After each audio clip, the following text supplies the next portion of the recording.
जय महाराष्ट्र मित्रांनो, समर्थ garden developer या आपल्या पेजवरती आपलं स्वागत आहे. तर एक मोलाचा सल्ला देतो मित्रांनो.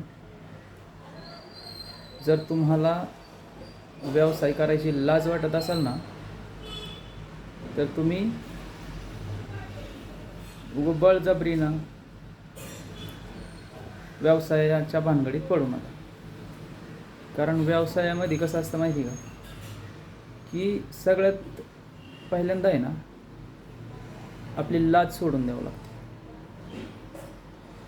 म्हणजे उदाहरण म्हणून जरी सांगायचं झालं तर तुमचं एखादं दुकान असेल, साधं चहाचं दुकान असू द्या, उदाहरण घेतलं तर चहाच्या दुकानामध्ये तुमचा सफाई कामगार जरी नाही आला तरी मालक म्हणून आपण स्वतः तिथं झाडू मारला पाहिजे, साफसफाई केली पाहिजे.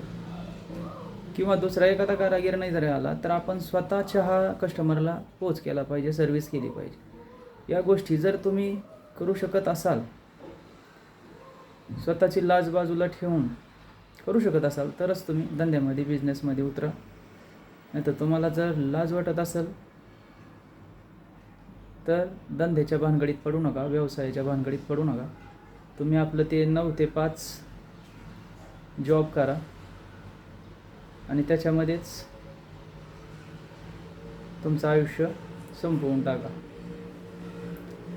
कारण नोकरीमध्ये आहे ना, नोकरीमध्ये फक्त माणूस जगतो, नावाला जगतो ते पण व्यवसाय म्हणजे असा आहे ना, व्यवसायामुळं तुमचं आर्थिक प्रगती तर होतेच, पण व्यवसायामुळं तुमची एक समाजामध्ये एक ओळख निर्माण होते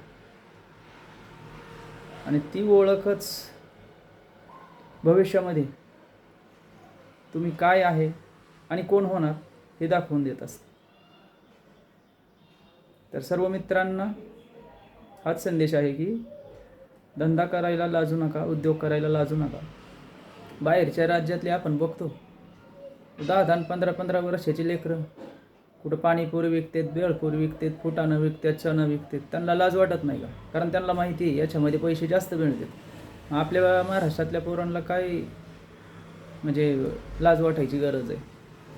फक्त डिग्र्या घेऊन इकडं तिकडं बोंबलत फिरण्यापेक्षा, मी असं म्हणत नाही की डिग्र्या महत्त्वाच्या नाही आहे, डिग्र्या महत्त्वाच्या आहेत, परंतु त्याचबरोबर स्किल पण महत्त्वाचं आहे.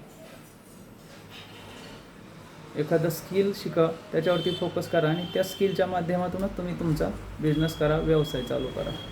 तर धन्यवाद. व्हिडिओ कसा वाटला लाईक करा आणि फॉलो करा. फॉलोवर वाढत नाही आहेत आपले, बघा. धन्यवाद. जय महाराष्ट्र.